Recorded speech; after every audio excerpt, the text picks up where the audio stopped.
What is the Tao? The Tao that can be understood is not the eternal cosmic Tao. Just as an idea that can be expressed in words is not the infinite idea.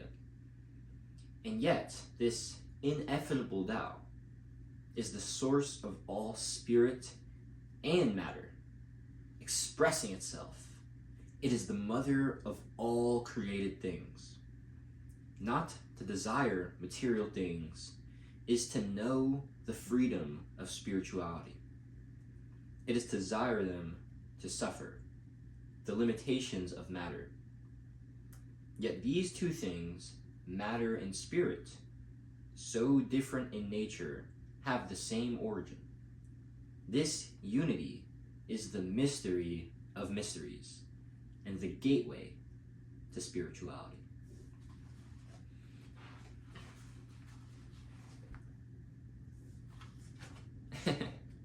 I feel like chapter 1 of the Tao Te Ching very well encompasses the idea of mysticism. The Tao Te Ching opens by saying that the Tao that can be understood is not the eternal cosmic Tao, just as an idea that can be expressed in words is not the infinite idea. And I love this idea, I love this concept, this understanding, that inherently the all, as the as the Hermetics would call them, the Hermetists. I have my pencil and the Kabbalion because I want to keep my pages. The all is inherently unknowable.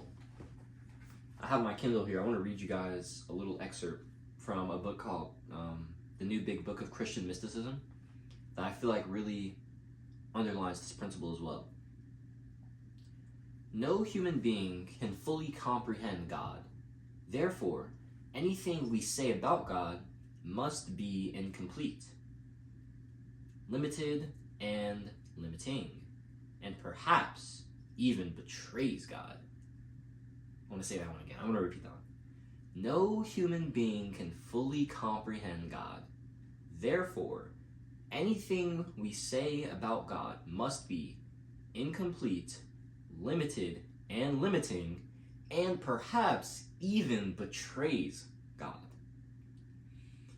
I love how polarizing and yet potent and powerful and profound that statement is. I'm a fan of alliteration. Any God that we can comprehend can never fully represent the one true God. Therefore, in a very real way, any God that you can imagine must ultimately not exist. For God can only fully exist far beyond or deeper than our limited abilities to know or even wonder. That is God. That is mysticism. Tao Te Ching said that this unity is the mystery of mysteries and the gateway to spirituality. The unity of matter and spirit. You see here that I have a yin-yang ring on. And I've had this ring for about a week and a half now. I got it the day after Christmas. Me and my family had went to a cute little like Christmas town kind of. There's a place in it's Alpine's Helen, I believe. So it's downtown Helen. They have a place where like their downtown area basically becomes like a Christmas theme, and it was super cool. And we went there. We went to like the shops there, and I got this ring. I also got oh man, I can get it out here. Hold up. Hey. Oh yeah, I got a tiny Jesus. There was like a little card that said everyone needs a little Jesus. It was great. Oh no, did I burn Jesus? Or was that like, hey, look at him. Look. Man, this is jacked up. Alright, you're gonna stay there, Jesus. Okay. I gotta always have the spirit of Yeshua with me. You know what I mean? That's my master. And, you know, I feel like that is a great segue, actually. My master, Yeshua. I grew up as a Christian, as a fundamentalist. And when I first started getting more into my spiritual journey, back in November last year, of 2020, well, not last year, 2023 rather, November 2023, through The Likes of the Way of the Superior Man. This was the book that really got me into metaphysics and spirituality. I'd always grown up spiritual and always believed in like a higher power, always believed in God, always loved Jesus as well. But I just didn't really resonate with Christianity. And eventually that led me to kind of like hitting a spiritual ceiling when I got back to Christianity towards the end of 2023 and beginning of 2024. That's actually how I had my first mystical experience after prayer.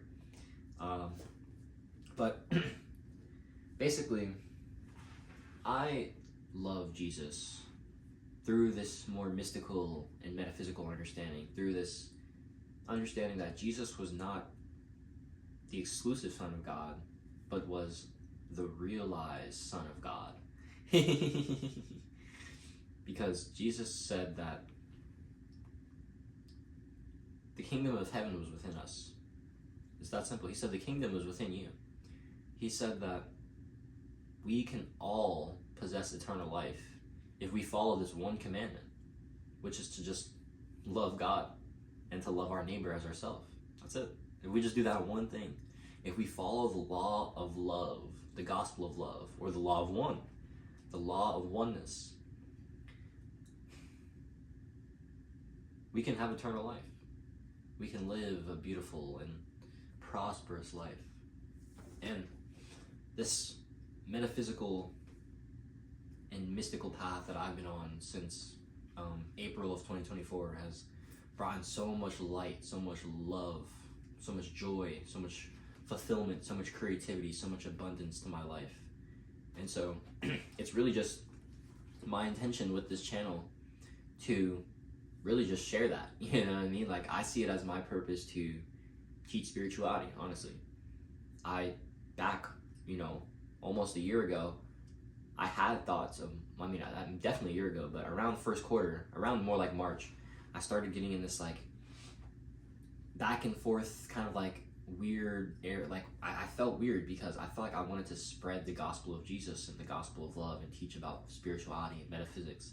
Even at my beginner level of understanding that I had then from like Way of the Superior Man and beginner non-duality concepts that I was starting to learn from March and April, I didn't start really getting into esotericism and metaphysics heavily until April, May, when I discovered Aaron Abke's content.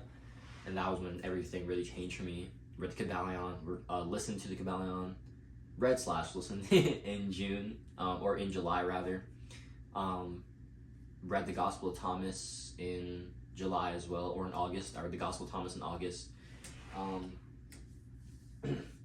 And so, now I'm really I've become so obsessed with like just learning, and I like my channel description is devoted student and teacher of the metaphysical philosophies and mystical arts. And that's just what I am. I've recently learned that I devote myself to the divine through creation, through learning, through understanding. My wisdom path of understanding the divine is how I show my love for the divine. It's that thirst, it's that desire to understand. And I only desire to understand because I love. I love God, I love the divine, I love everything. I love life. And so I want to share my perspective because I think that honestly I'm just be real. I think I have a pretty good perspective. I think I have a pretty good filter for taking these spiritual concepts, for taking these parables or metaphysical truths that are distilled into poems or sayings or parables or metaphors, symbols, and transferring them to you through my own stories, through my own perspective, through my own visuals, my own lessons, so that can help you in your own life. And so, let me just put this back. I mentioned that I have a yin-yang ring, which kind of led to a whole rabbit hole. But I have this yin-yang ring because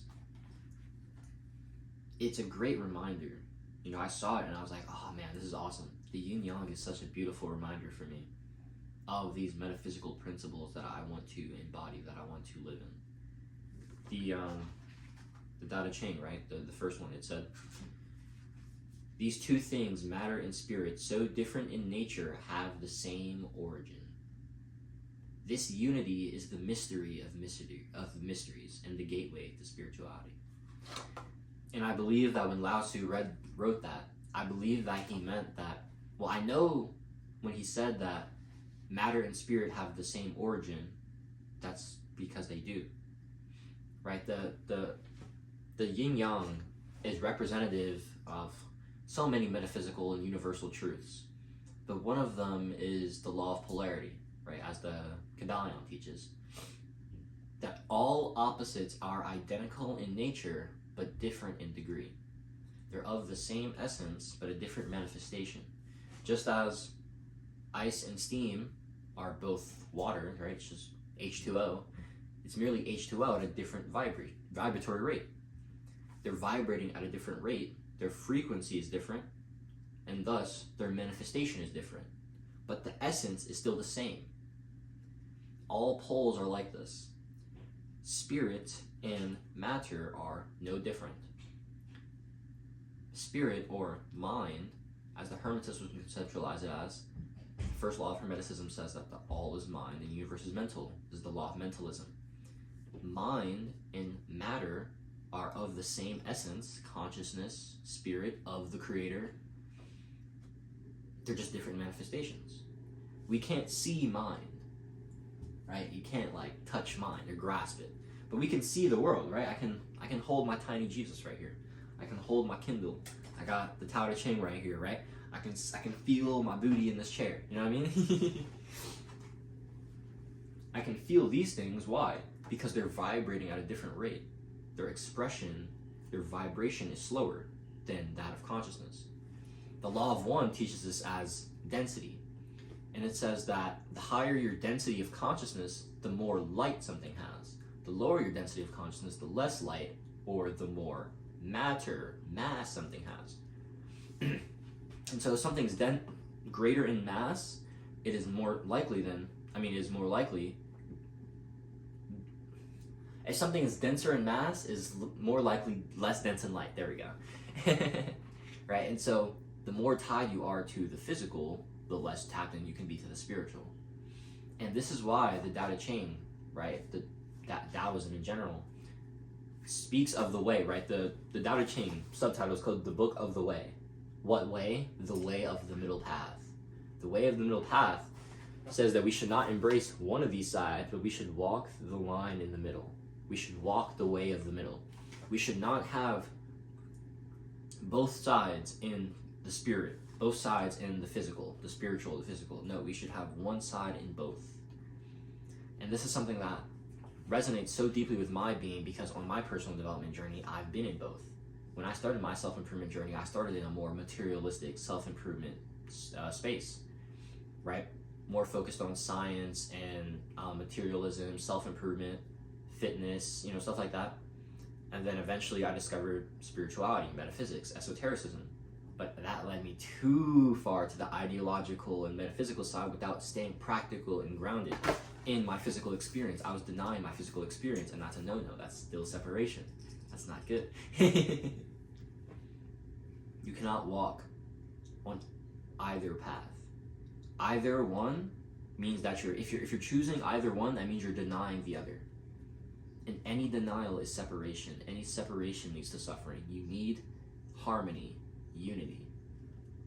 And that is why I so heavily believe in this symbology of the yin yang, and why I'm now devoting myself to studying Taoism more heavily.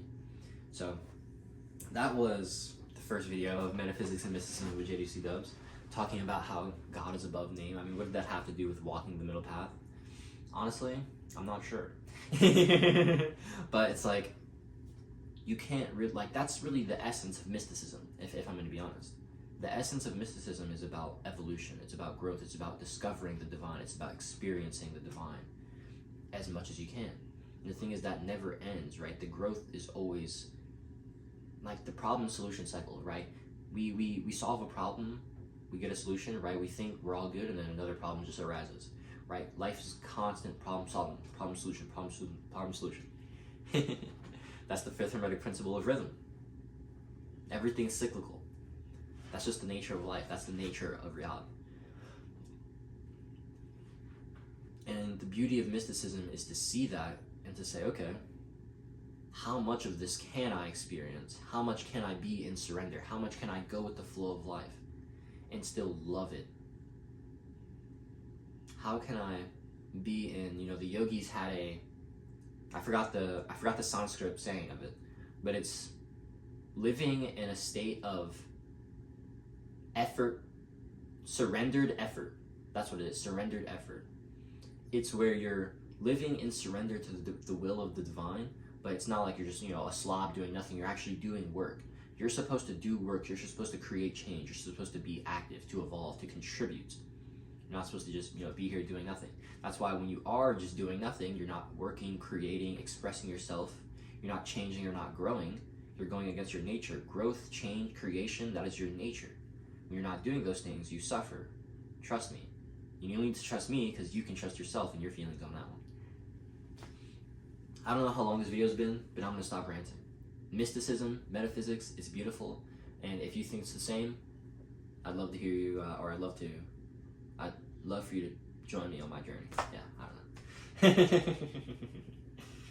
Tomorrow, Tao Te Ching, Chapter 2, Opposites. Woo!